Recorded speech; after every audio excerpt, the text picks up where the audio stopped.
My life is shattered. Those were the trembling words of Mary, her voice echoing through the quiet village of Bethany. The vibrant laughter of children that once defined the village was replaced by whispers of scandal and shame. What could bring such a cry from a girl once known for her innocence and devotion? It all began with a single, fateful mistake. In the heart of Bethany, where secrets clung to the air like morning mist, an unlocked smartphone left behind by a city visitor in the bustling market became the spark for chaos. Mary, the obedient daughter of Mama Ruth, and John, the mischievous son of Mama Sarah, stumbled upon the device. Its faintly glowing screen seemed to beckon them into a world they were not ready for. "Who leaves a phone like this?" John asked, his eyes gleaming with mischief. Mary hesitated, her fingers trembling. We should find the owner, she said, her voice heavy with caution. John grinned. Don't be boring. Let's see what's inside. They found a quiet spot under the shade of a mango tree, their giggles mingling with the rustling leaves. What began as innocent curiosity soon spiraled into something sinister. John's fingers hovered over a folder labeled Private. Despite Mary's protests, he tapped it. The screen filled with images and videos neither of them fully understood, but couldn't look away from. "John, turn it off!" Mary's voice shook with fear, but John was transfixed. "Is this what adults do?" he muttered, his eyes glued to the screen. Mary's heart raced. She wanted to run, to forget what they had seen, but something kept her rooted. Perhaps it was the fear of being labeled a coward or the magnetic pull of forbidden knowledge.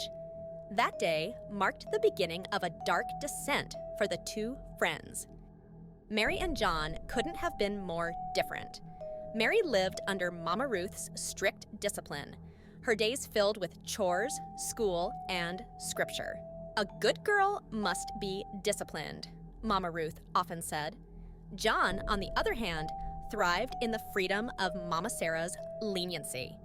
He spent his days climbing trees and skipping school, answering to no one but his whims.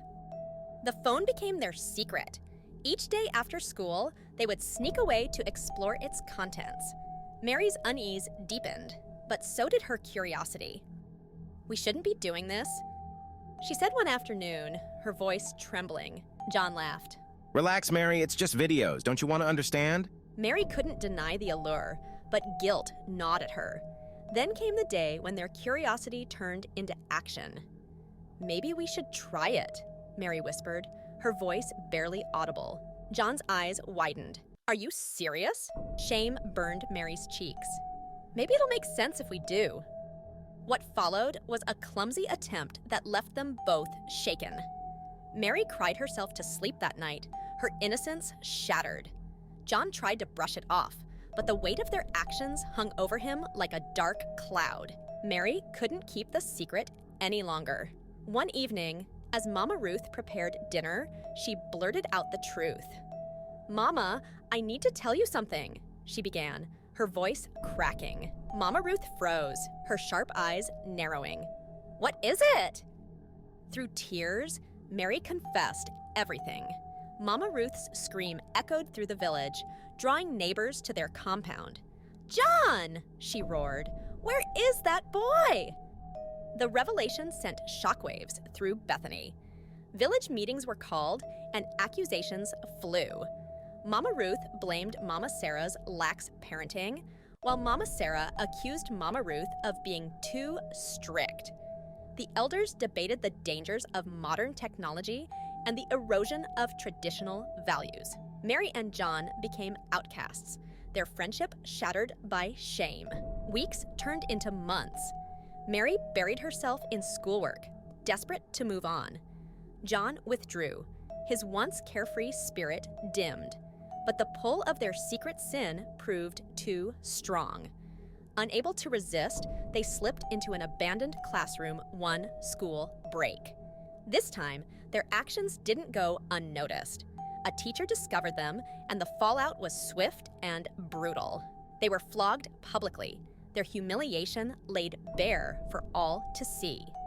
By the end of the day, the school board announced their expulsion. Mama Ruth, unable to bear the disgrace, moved Mary to another town. John, left behind, wandered the village aimlessly, haunted by their shared guilt. Years passed. Mary's life took a new turn when she gained admission to a university. At first, she thrived, her days filled with hope and determination. But her path crossed with Cynthia, a bold and unapologetic classmate who introduced her to a life of parties and indulgence. "Relax, Mary, you're young. Live a little," Cynthia said, handing her a drink at a party. The late nights took their toll. Mary's grades slipped, and she found herself spiraling into recklessness. Then came the morning she woke nauseous, the result of a blurred memory and a lifestyle she could no longer control. A pregnancy test confirmed her worst fears. Mary was lost. Clara, a childhood friend, was her only support. "You need to face this, Mary. You can't keep running," Clara said gently. With Clara's encouragement, Mary called Mama Ruth. The conversation was filled with tears and disappointment, but also love. "Come home," Mama Ruth said. "We will face this together." Back in Bethany, Mary faced the judgment of the community, but also found solace in her mother's unwavering support. She resolved to rebuild her life, focusing on her unborn child and the lessons her mistakes had taught her.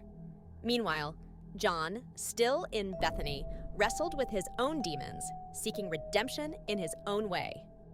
Years later, Mary returned to Bethany as a changed woman. She started a program to educate young girls about the dangers of curiosity without guidance, using her story as a cautionary tale.